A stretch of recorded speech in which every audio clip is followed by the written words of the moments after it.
Salve a tutti ragazzi e ragazze e benvenuti in questo nuovo video che, come avete letto dal titolo, andrà ad affrontare la lore che è alla base dell'intera trama dell'ultima opera di Hideo Kojima, ovvero Death Stranding.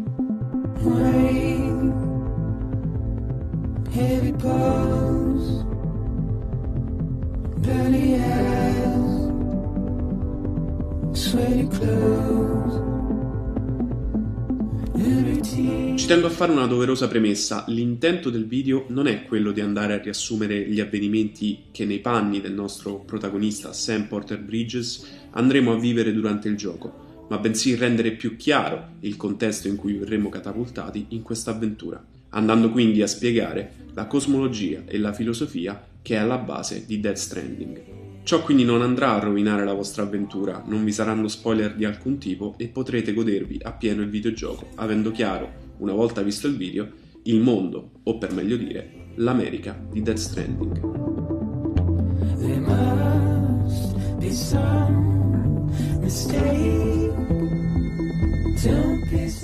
Al giorno d'oggi noi tutti siamo collegati. Tramite un PC o un semplice smartphone possiamo comunicare con qualsiasi persona in qualsiasi parte del mondo, e questo grazie ad infrastrutture che nel tempo sono state ideate e costruite. Ecco, Sam Porter Bridges impersona questo, la connessione, obiettivo principale che porterà il nostro protagonista ad attraversare l'intero continente americano da est ad ovest. L'America, che però attraverseremo, non è il continente che conosciamo. Qui è un luogo spoglio, privo di infrastrutture e soprattutto fratturato. La causa? Il Death Stranding. Un tempo ci fu un'esplosione, uno scoppio che diede origine al tempo e allo spazio. Un tempo ci fu un'esplosione, uno scoppio che portò un pianeta a ruotare in quello spazio. Un tempo ci fu un'esplosione, uno scoppio che generò la vita così come la conosciamo. E poi arrivò un'altra esplosione. Un evento catastrofico, come un'esplosione primordiale che ha portato la vita e la morte a convergere in un unico piano esistenziale e che ha trasformato l'America in una terra fredda ed inospitale.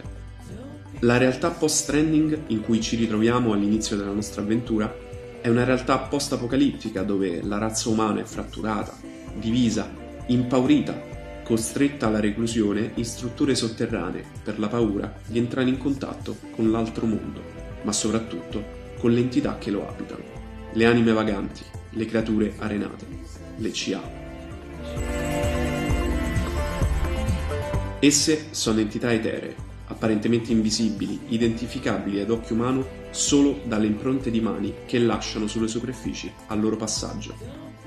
Non è casuale che Kojima abbia deciso di utilizzare le mani come metafora del contatto, della percezione, facendo intendere come le CA siano bloccate in un'esistenza senza tempo, con la volontà di rimanere aggrappate alla dimensione terrena che però non gli appartiene più.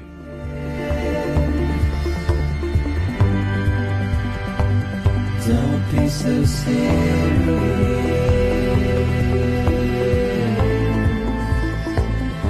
Nel momento in cui avvertono la presenza umana, il loro mondo si riversa e si manifesta sul nostro, interagendo con esso per effetto della presenza del Chiralium, un nuovo elemento chimico generatosi dopo il Death Stranding e che permea il mondo.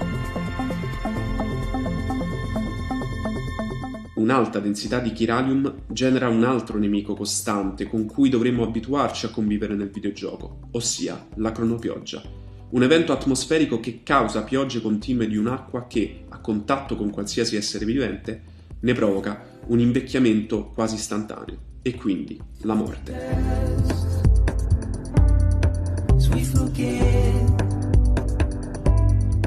Non è ben chiarito il perché di questo effetto, ma è possibile dare un'interpretazione condivisibile. Immaginate il Chiralium come un nuovo elemento della tavola periodica che ha di per sé origine da un piano esistenziale ultraterreno, ossia un elemento che appartiene alla morte e che ad essa solo è collegata. Con il Death Stranding, il muro invalicabile che fino a quel momento aveva separato la vita dalla morte viene distrutto, mescolando gli elementi che componevano le due realtà. Don't be so serious.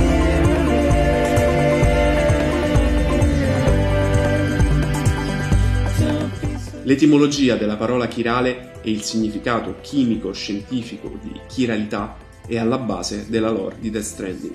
La parola chiralità deriva dal greco chires, ovvero mano, ed in chimica è la proprietà di un oggetto di non poter mai essere sovrapponibile alla sua immagine speculare, come appunto una mano. L'antimateria dell'ECA, che entra in contatto con la materia dell'essere umano, un contatto innaturale, due forme speculari ma mai sovrapponibili, due facce della stessa medaglia che occupano lo stesso spazio nello stesso tempo, un evento talmente innaturale da provocare un annichilimento di proporzioni gigantesche, così catastrofico da creare crateri sconfinati e spazzare via intere città. Ma perché vengono definite creature arenate? Effettivamente molto tempo prima del Death Stranding furono proprio i vivi i primi ad avere un contatto con l'aldilà, una volta defunti.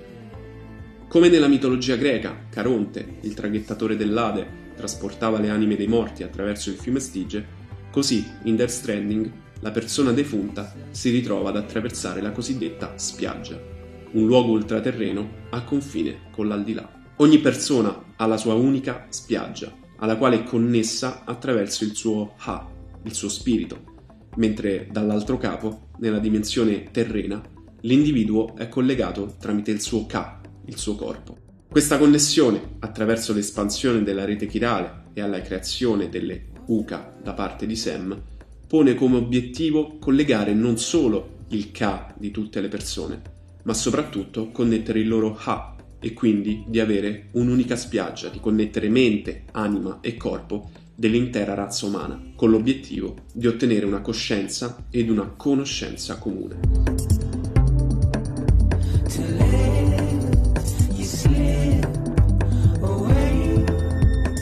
In conclusione, come avete ben potuto notare, il fatto che Sam sia un corriere e che nel gioco la nostra attività principale di gameplay sia trasportare pacchi è solo un mero strumento al servizio di una trama ben più congegnata, intricata, misteriosa e coinvolgente. Ahimè, mi è difficile cercare di approfondire ulteriormente l'argomento senza incorrere in spoiler e dato che è mia intenzione mantenere intatta la vostra esperienza sul gioco, mi fermerei qui, consigliandovi caldamente di giocarlo perché, a prescindere dai suoi difetti e lacune di gameplay innegabili, è un'opera unica nel suo genere. Vi ricordo che questa è solo una base, una spiegazione della lore che possa introdurvi al gioco nella maniera più chiara possibile. Ecco, se volete un approfondimento sui personaggi e sulla lore stessa di Death Stranding, potete tranquillamente scriverlo qui nei commenti e cercheremo ovviamente di fare un video ad hoc per la spiegazione appunto di questi argomenti. Spero che il video possa essere stato di vostro aiuto e che vi abbia chiarito l'incredibile mondo che avete vissuto nei panni di Sam Porter Bridges o che ancora dovrete vivere.